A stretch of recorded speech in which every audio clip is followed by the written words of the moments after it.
네, 오늘 우리가 함께 읽은 본문 내용에는 우리에게 좀 익숙한 대목도 있고 이게 도대체 무슨 말인가 좀 이해하기 어려운 대목도 있습니다. 뭐 어떤 분들은 본문이 우리 한글로 된 문장인데도 읽었는데 마치 외국어로 된 문장을 읽는 듯한 느낌을 받을 수도 있을 겁니다. 그럴 수밖에 없는 이유는 분명히 있습니다. 이 본문은 지금으로부터 2700년 전에 일어났던 사건을 배경으로 하고 있습니다. 말이 2700년 전이지 이건 우리가 실감을 할 수 없는 숫자고 그리고 기간입니다. 우리나라로 치면 고조선 때보다도 훨씬 이전 시대니까요. 까마득히 먼 그런 시절의 이야기라서 낯설게 다가오는 것은 너무나 당연합니다. 그렇게 오래전에 선포된 말씀인데도 그러나 마치 또 오늘 살아있는 또 말씀 설교처럼도 들리기도 합니다. 왜냐하면 이 말씀이 그렇게 까마득하게 오래전 때의 사건을 근거로 하고 그리고 오래전에 기록된 말씀이지만 그러나 이것이 하나님의 말씀이기 때문에 그렇습니다.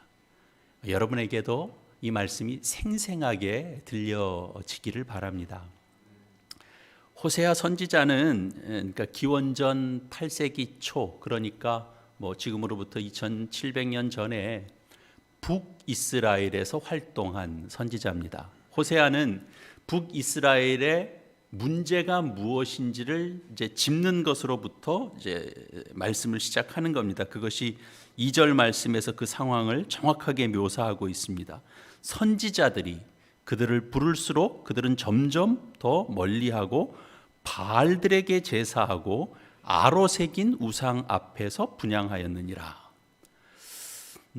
북이스라엘은 그 북이스라엘의 그 핵심 도시가 두 군데가 있는데 사마리아와 베델, 그 사마리아와 베델에 하나님께 제사 드릴 수 있는 성소를 그들이 만들었습니다. 이 북이스라엘과 남유다로 나라가 나뉘어진 이후에 북이스라엘 백성들이 예루살렘은 남유다에 있잖아요. 성전은 그 솔로몬 때에 지어진 성전은 예루살렘에 있거든요. 그는 이제 나라가 갈려지고 남유다에 있는 겁니다. 그 남유다의 예루살렘에 있는 성전을 방문하지 못하게 만든 조치였습니다. 그러니까 하나님을 예배하라고 하는 선지자들의 충고를 무시하고 하나님을 멀리하고 또 제사장들은 오히려 그 가나안 토착 종교의 신인 바알에게 제사를 했고 분명히 십계명에 있잖아요. 형상을 만들지 말라라는 말씀이 있는데 그 말씀 거부하고 보이는 형상을 아로 새겨서 그 앞에서 종교 의식을 거행했던 겁니다. 그러니까 호세아가 볼 때는 바로 이런 바알 숭배 행태는 결국 무엇이냐면 애굽 때의 삶으로 퇴행해 버리는 것이었습니다. 그래서 1절에 보면 이스라엘이 어렸을 때에 내가 사랑하여 내 아들을 애굽에서 풀러냈거늘 이렇게 시작하고 있거든요. 그런데 이제 이스라엘 백성들이 다시 애굽의 삶을 그리워하고 그 삶을 따라가고 있는 겁니다.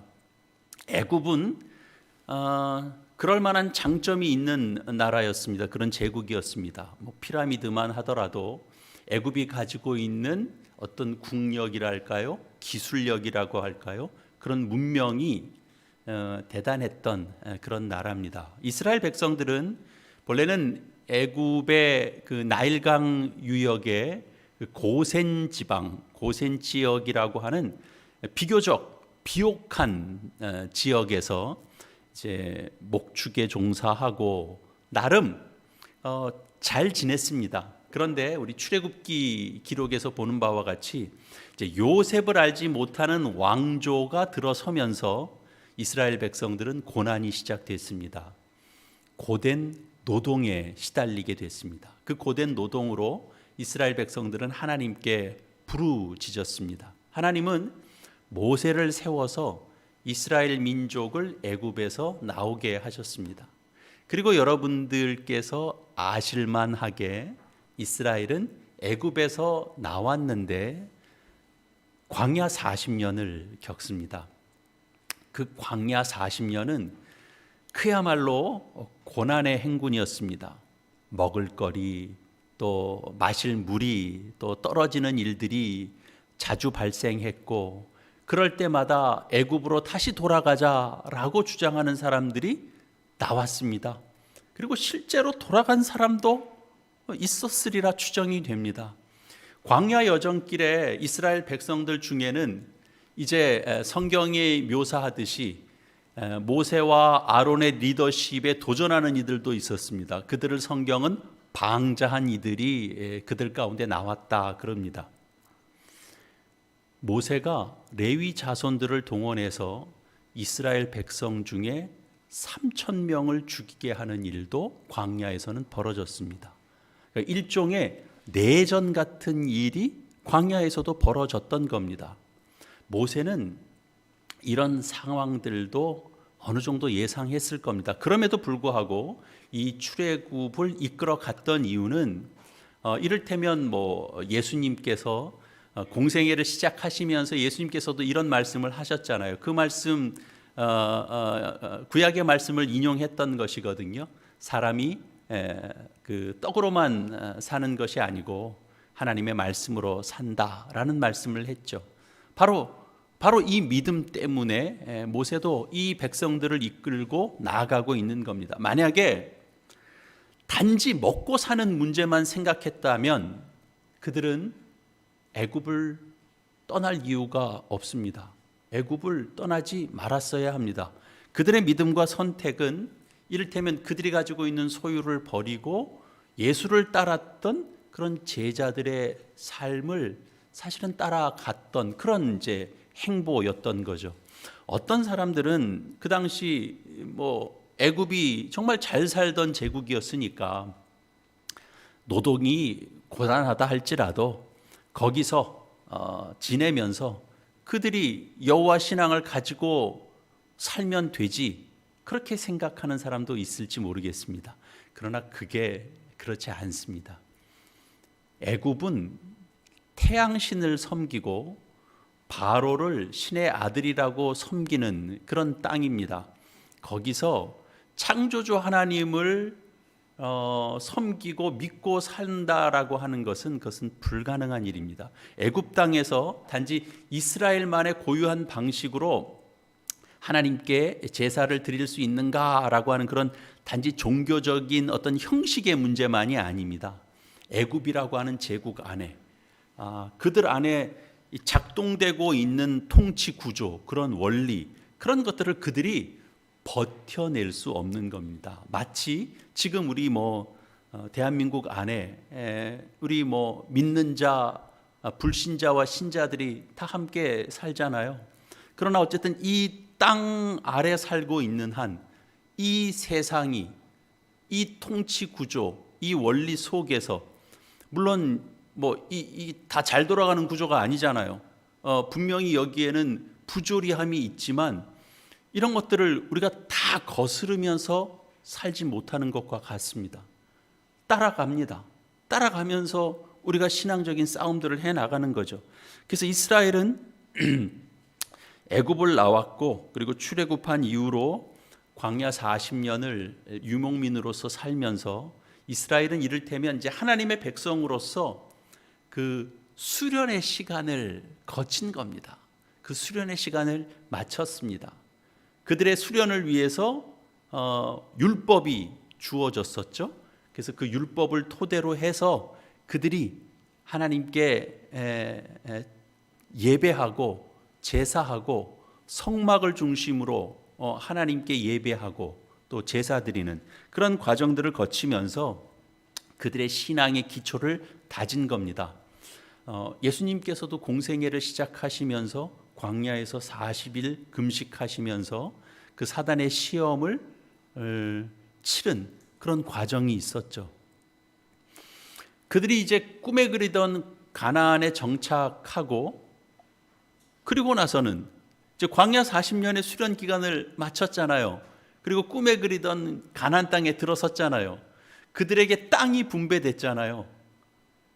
그리고 지파별로 다 자신들의 그 기업을 다 얻었습니다. 그러면 이제 어떻게 하면 됩니까? 그야말로 이제 말씀대로 살면 됩니다. 그런데 현실은 그렇게 진행되지 않았습니다. 그들은 가나안 땅에서 그들의 삶이 광야에서 충분히 훈련된 그 삶으로 그 땅에서 올곧게 하나님을 섬기면서 그들의 역사가 진행됐느냐 하면 전혀 다른 방향으로 삶이 흘렀습니다. 그들의 삶이 기울어졌습니다. 가나안의 그 토착신, 그 풍요와 다산의 바알신, 아세라신, 그들을 섬기는 그 신앙에 그들의 삶이 기울어졌습니다. 매우 비극적이죠. 어쩌면 차라리 그들이 광야에서 유목민으로 계속 살았다면 어쩌면 그들의 신앙은 더 살아 있었을지도 모릅니다. 광야에서의 삶과 가나안 땅에서의 삶은 사실 비교할 수 없을 정도로 차이가 납니다. 광야에서는 그야말로 일용할 양식만 있으면 또 살아냅니다. 또 그 양식으로 살아갑니다. 근데 가나안에서는 풍부한 그런 산물이 나오는 거예요. 이렇게 쌓아둘 수 있는 거예요. 광야를 지날 때는 뭘 쌓아둘 수가 없습니다. 그런데 가나안에서는 쌓아둘 것들이 생기는 거예요. 부가 쌓이는 거죠. 문화도 발전하고 그들이 추수를 하면 추수의 수확물이 생깁니다. 그럼 축제를 엽니다. 그런 축제를 여는 그런 이제 문화와 풍습, 가나안의 어떤 문화 이런 것들의 영향을 받습니다. 그런 풍습에 그들이 함께 동화되어 갑니다. 이 바알 숭배의 위험성을 알았던 선지자들은 그래서 가나안 사람들과 결혼하지 말라 그렇게 가르쳤고 그들과 거래하지 말라 그렇게 가르쳤는데 현실적으로는 그렇게 살아내지 못했습니다. 7절 말씀 한번 보시면 내 백성이 끝끝내 내게서 물러가나니 비록 그들을 불러 위에 계신 이에게로 돌아오라 할지라도 일어나는 자가 하나도 없도다.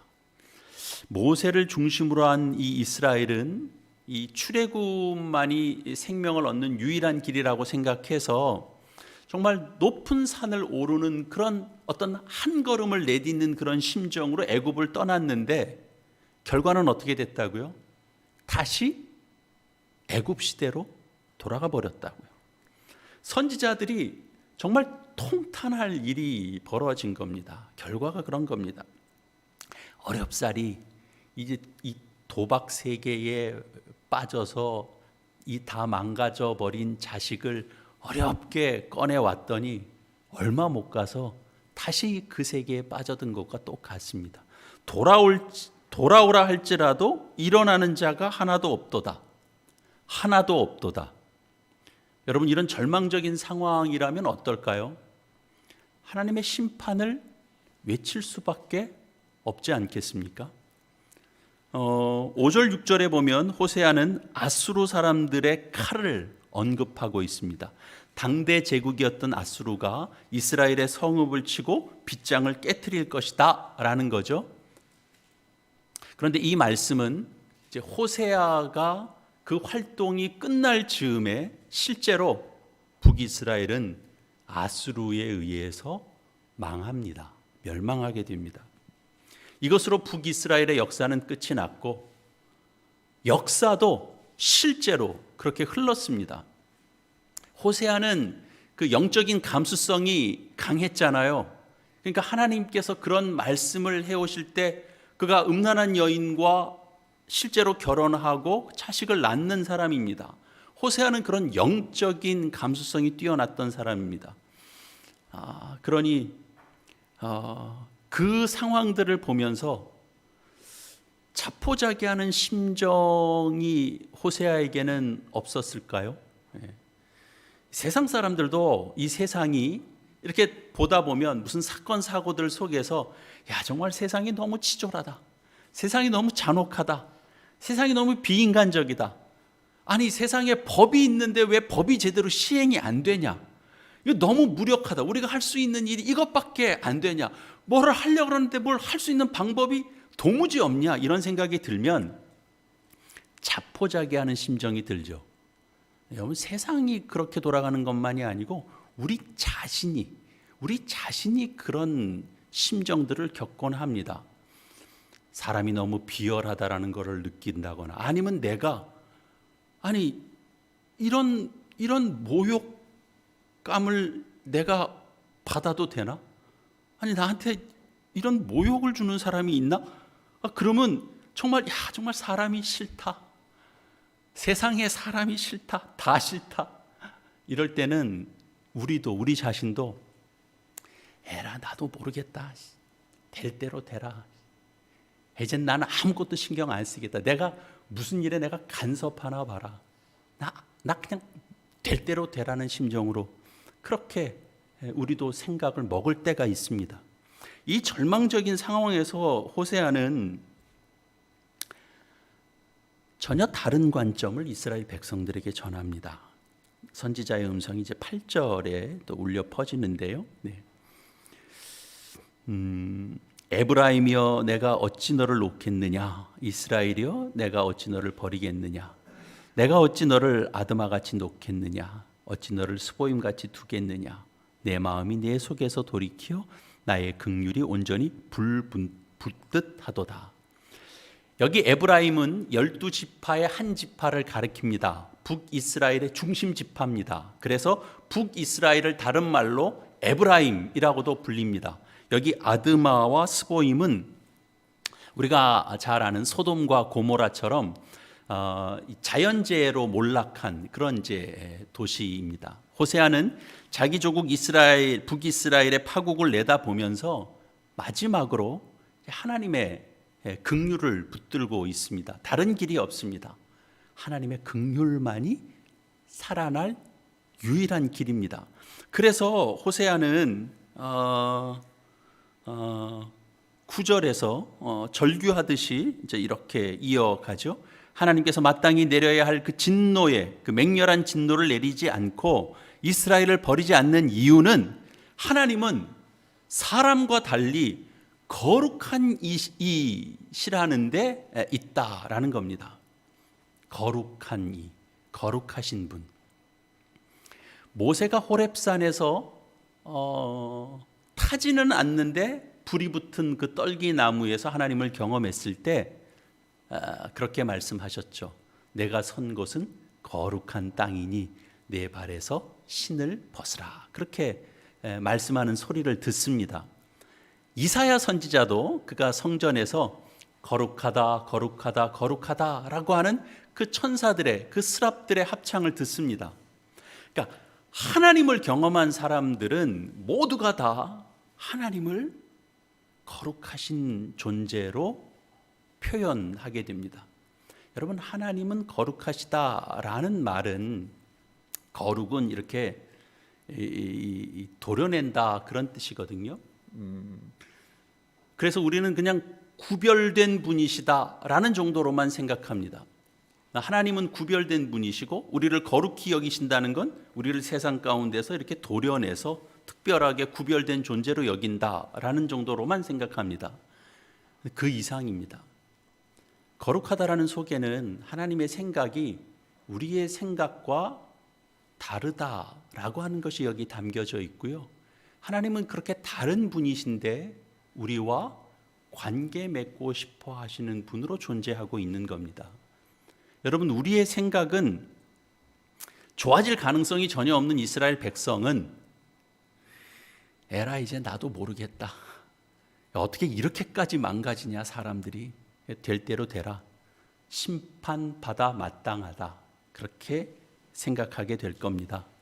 우리가 아는 정의도 그런 거잖아요. 악은 응징돼야 되죠.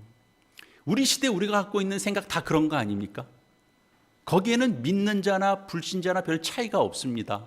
악은 응징돼야 됩니다. 근데 호세아가 볼 때는 그건 하나님의 생각이 아닌 겁니다. 하나님은 거룩한 분이시기 때문에 우리의 생각과 달리 이스라엘 백성들에게 긍휼을 베푸시는 분이시고 긍휼을 베푸실 수 있는 분이십니다.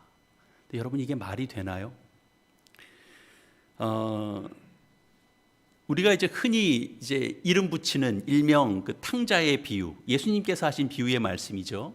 그 비유에 보면 아버지는 그 둘째 아들을 위해서 집 나간 둘째 아들, 유산 줬더니 한꺼번에 다 팔아먹고 방탕해진 그 아들이 돌아올 때 그 아들을 위하여 무엇을 준비하죠? 잔치를 준비하죠. 이것을 이제 첫째 아들이 못마땅하게 여겼잖아요. 첫째 아들은 그렇다 치고 아버지께서 잔치를 베푸시는 이유는 둘째 아들이 이제 회개하고 돌아왔기 때문이다라고 우리는 그렇게 생각합니다. 맞습니다. 둘째 아들이 자신이 죄인이라고 생각하고 아버지께로 돌아가는 것 외에는 방법이 없다라고 생각하고 돌아온 거 맞습니다. 그런데 그게 전부는 아닙니다. 아버지는 둘째가 회개하지 않고 돌아왔을지라도 긍휼을 포기하지 않았을 겁니다.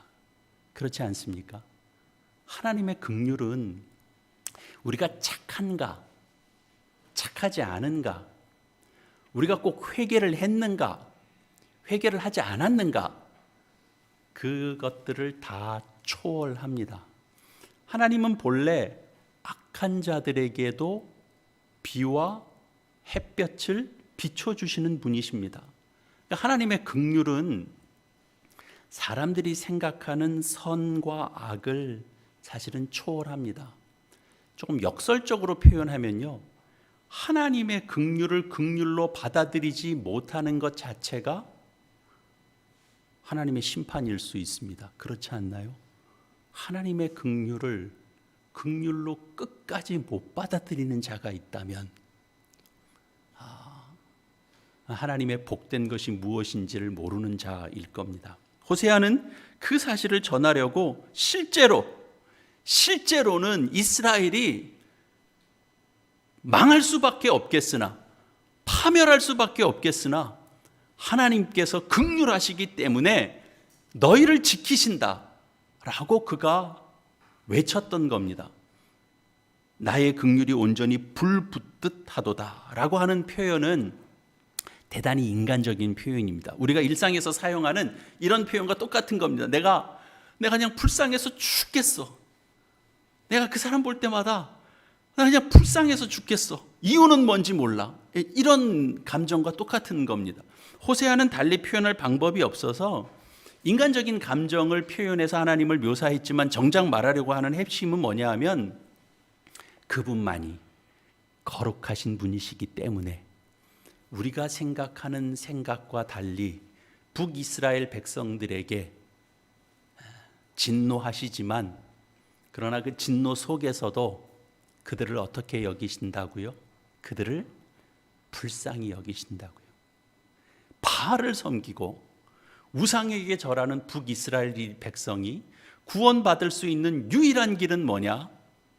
하나님의 긍휼하심 밖에는 없다고 그렇게 외치고 있는 겁니다. 실제로 그들이 바알을 섬기고 있습니다. 돌아와야 마땅합니다만 그 현장 그 자리에서도 내가 기대할 바는 하나님의 긍휼하심 밖에 없다. 다시 말해서 하나님께서 이들을 불쌍히 여겨주시는 길밖에 없다. 그렇게 보고 그리고 하나님께서 전하는 그 마음속에 불어주시는 그 말씀을 그가 전하고 있는 겁니다. 하나님을 긍휼하신 분으로 알고 경험할 수 있다는 것, 가장 큰 복이고 우리에게 있는 믿음 중에 가장 큰 믿음입니다. 하나님은 어떻게 이해한다고요? 긍휼이 풍성하신 분으로 내가 믿고 사는 것, 그것이 가장 큰 복입니다.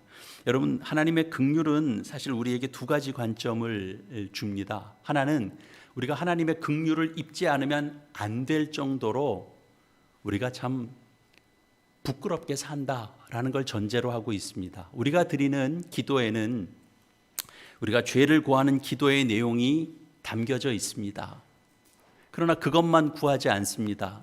우리는 하나님의 긍휼하심을 구합니다. 그 이유는 하나님께서 우리를 불쌍히 여겨주시지 않으면 우리가 우리의 삶을 견뎌낼 수 없다라고 하는 것이 거기 담겨져 있는 겁니다. 여러분, 그렇게 생각하지 않습니까?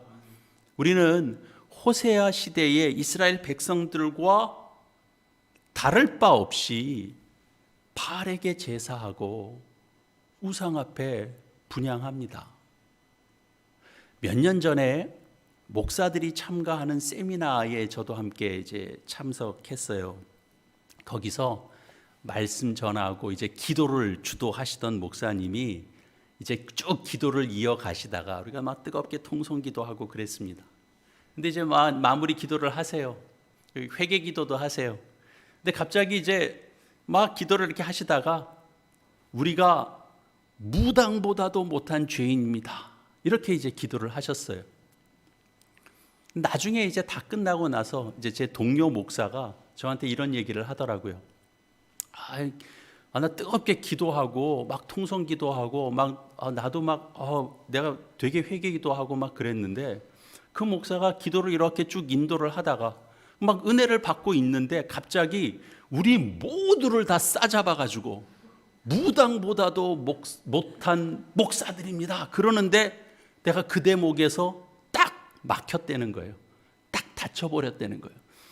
내가 주의 말씀을 제대로 따르지 못했습니다. 교회를 온전히 섬기고 지키지 못했습니다. 하나님의 뜻을, 하나님을 제대로 선포하지 못했습니다. 다 아멘하고 다 왔는데 느닷없이 아무리 그래도 그렇지 내가 무당보다 못하다는 데서는 딱 막혔다는 거예요. 그런데 시간이 얼마 좀 지나고 나서 다시 이제 뭐 이렇게 만나고 얘기하던 중에 그때 얘기를 한번 다시 꺼내면서 내가 그런 감정이 들었는데 어느 날 본인이 이제 개인 기도를 하는데 그 말이 무슨 의미인지 어떤 뜻이었겠는지가 새삼 공감이 되고 본인의 입으로 그렇게 회개 기도를 하게 되더라라고 하는 그런 반전 이야기를 저한테 전해 주시더라고요. 그분은 그래도 최소한 의를 붙잡고 싶어하는 열심도 있으시고 또 자신을 성찰할 줄도 아는 목사님이시다. 저는 그렇게 생각했습니다. 우리가 바알에게 전하고 또 우리가 우상 앞에 분향하는 자다라는 말, 목사 보러 무당보다 못한 목사입니다 라는 말, 그런 말이 무슨 의미인지 우리가 일일이 설명하지 않아도 여러분 안에 인정할 수 있는 부분들이 있을 겁니다. 제가 여러분에게 여러분은 무당보다도 못한 신앙을 가졌습니다 라고 질책하면, 그리고 그렇게 기도하자고 하면 여러분은 속에는 어떨 것 같습니까? 그런 뜻이 거기 담겨져 있지 않을까요? 최소한 무당은 두 주인은 섬기지 않습니다. 그렇지 않습니까? 우리가 우상을 따른다는 말은 우리가 뻔뻔하고 부도덕하게 행동하고 그런다는 뜻은 아닙니다. 자신의 삶이 그래도 나는 상대적으로 생각해서 나는 좀 괜찮지 라고 생각하고 살아가는 것 자체가 사실 우리에게는 부끄러운 겁니다. 우리가 얼마나 교만하게 사는지 우리 자신이 제일 잘 압니다. 그래도 저도 하나님께서 저를 불쌍히 여겨주시지 않으셨다면 제가 또 이렇게 목회자의 길을 걷지 못했을 겁니다. 그리고 다른 하나는 현재 우리의 삶이 우리가 생명으로 좀 충만해 있다라는 걸 우리가 확인해야 됩니다. 자기 중심이 아니고 하나님의 긍휼이라고 하는 관점에서 보면 어떻게 되느냐 하면 우리의 삶이 감사합니다. 자유가 있고 기쁨이 있습니다. 만족이 있습니다. 부족한 것이 없습니다. 하나님의 긍휼이라고 하는 관점에서 보면 그렇습니다. 우리는 순간순간 감사할 수 있고 찬송할 수 있고 우리는 춤출 수 있습니다. 어떤 분은 현재 삶의 조건이 실제로 괜찮아서 그런 것이겠다라고도 말할 수 있겠습니다만 꼭 그렇지는 않습니다. 북이스라엘은 기원전 722년에 망했습니다. 나라가 망하면 그의 백성들의 삶도 당연히 파괴될 수밖에 없습니다. 패전하는 그런 상황 속에 그들이 그런 삶을 거쳤는데도 불구하고 그들의 삶이 그 이전보다 생명이 무엇인지를 그들이 알고 그것을 누릴 수 있었다라고 하면 그것 사실 자체가 하나님의 긍휼을 보증하는 겁니다. 실제로 그것을 느끼면서 사는 사람이 있고 전혀 느끼지 못하고 사는 사람들이 있습니다. 사업이 어려워졌는데도 그 안에 이 구원 얻은 자의 생명이 충만함이 있을 수 있습니다. 건강이 나빠졌는데도 생명의 충만함이 있을 수 있습니다. 저는 실제로 그런 분들을 만나본 기억들이 생생합니다. 근데 사실은 저라도 그렇게는 못할 것 같은데 그분은 그런 지경에 있는데 생명이 있는 거예요. 근데 그걸 보면서 저는 이제 그때 그 기억을 잊지 못합니다. 그때 무슨 생각을 했냐? 저보다 훨씬 낫다.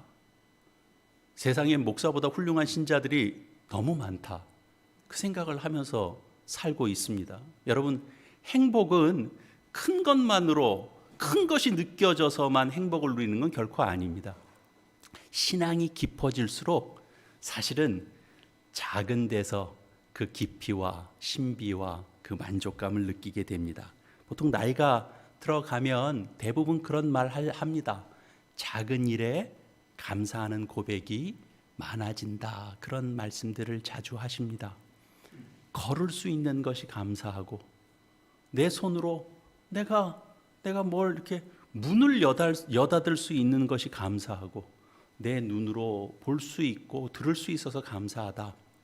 그런 말씀합니다. 이 말이 뭐 무슨 내가 장애가 없어서 감사하다 그런 뜻은 절대 아닙니다. 소소한 일상에서 느끼는 그런 생명, 그런 충만함 속에서 우리가 뭘 더 욕심내며 살 것이 있겠는가 하는 그런 자리에 이른 그런 고백입니다. 구원 얻은 자의 극명한 차이라는 것이 바로 이런 데서 오는 거죠. 이런 관점이죠. 은혜 아래 하나님의 은혜를 받고 있는 자로 살고 있다라고 하는 관점이 사람을 그렇게 바꿉니다. 자신의 삶을 하나님의 긍휼이라고 하는 관점에서 보고 있는가 하는 거죠.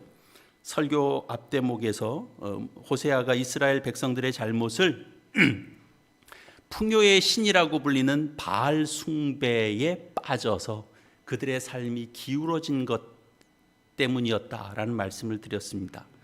바알을 숭배한다라는 사실 그 자체도 결국은 하나님의 긍휼을 그런 하나님께서 긍휼을 베푸신다라고 하는 그런 사실을 그들이 외면하면서 하나님의 긍휼을 외면하면 결국은 뭐만 남냐 하면 자기 자랑, 자기 성취에 매몰될 수밖에 없거든요.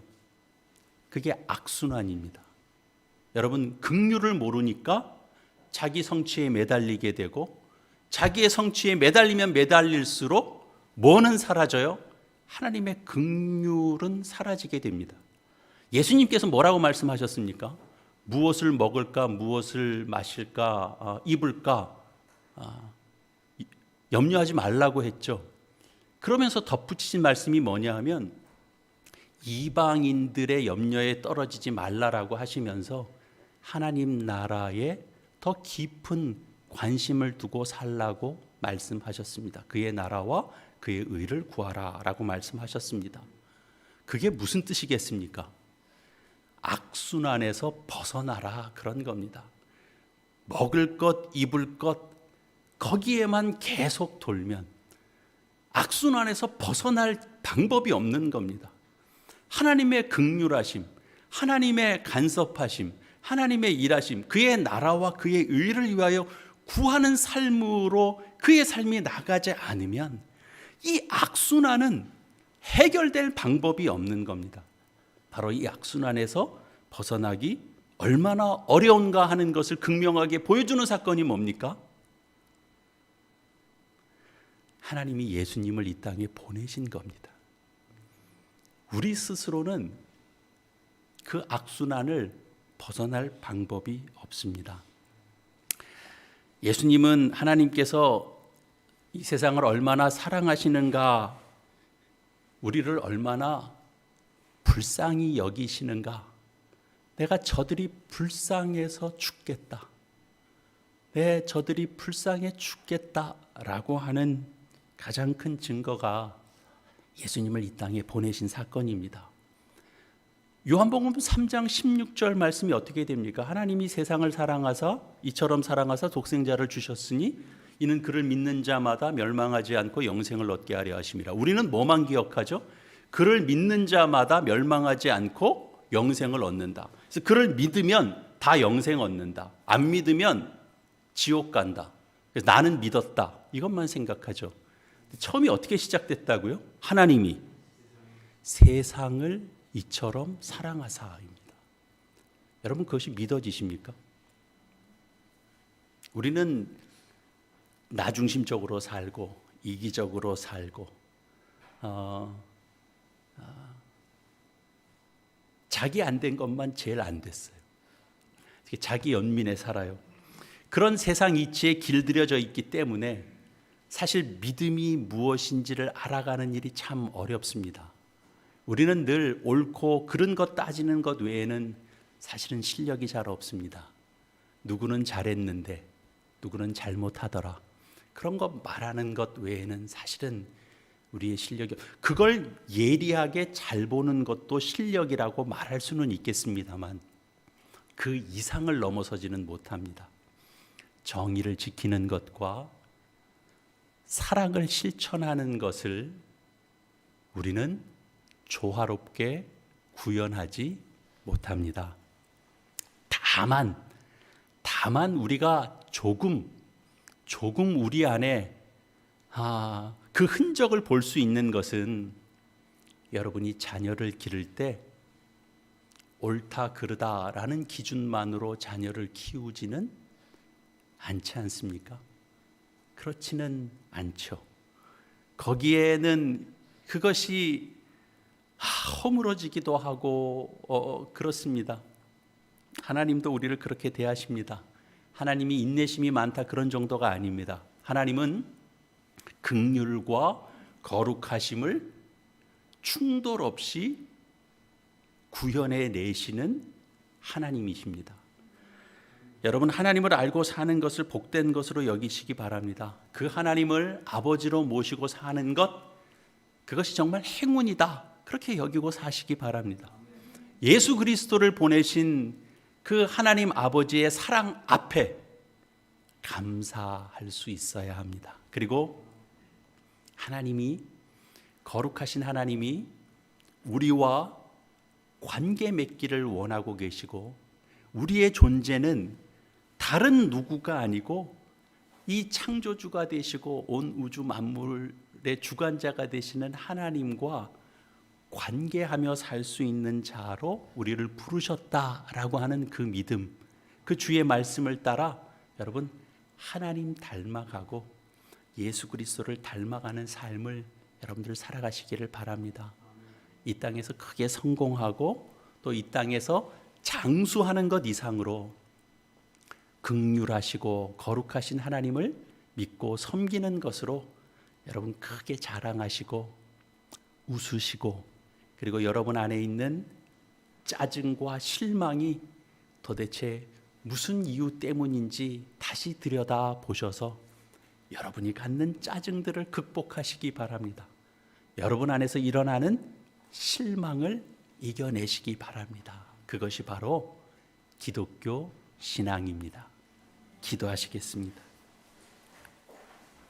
이 시간 우리 하나님 앞에 주의 말씀에 우리 함께 조화를 이루는 삶을 살아가기 위한 나의 결신을 담은 화음의 기도 우리 함께 드리시겠습니다. 기도하시겠습니다. 하나님 아버지, 그 은혜를 감사합니다. 하나님께서 우리의 아버지가 되시고 우리를 자녀로 불러주셨사오니 참으로 감사합니다.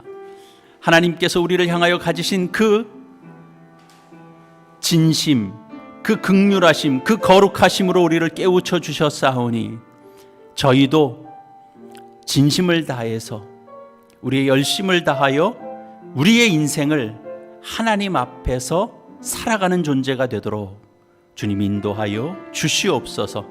주님 앞에서 한 날 한 날 살아가는 인생인 것 확인하는 것이 우리의 복인 줄 아오니 그저 두면 악순환에서 벗어날 수 없는 존재인 것 아오니 주님께서 생명의 빛 보여주셔서 그것 붙잡고 그 악순환에서 벗어나는 저희들의 삶이 되게 하여 주시옵소서. 하나님의 자녀라는 이름에 걸맞는 영광을 우리의 삶 가운데서 구현해낼 수 있도록 주께서 날마다 성령과 말씀으로 함께하여 주셔서 아브라함을 부르시고 호세아를 부르시고 그리고 그 백성들을 꾸짖으시되 그러나 하나님의 거룩함으로 꾸짖으시는 그 하나님의 긍휼하심과 그 거룩하심과 그 사랑과 그 자비를 기억하고 그 하나님을 드러내고 온전히 자랑하는 우리 모두의 삶이 되도록 축복하여 주시옵소서. 감사를 드렸고 예수님의 이름으로 기도합니다. 아멘.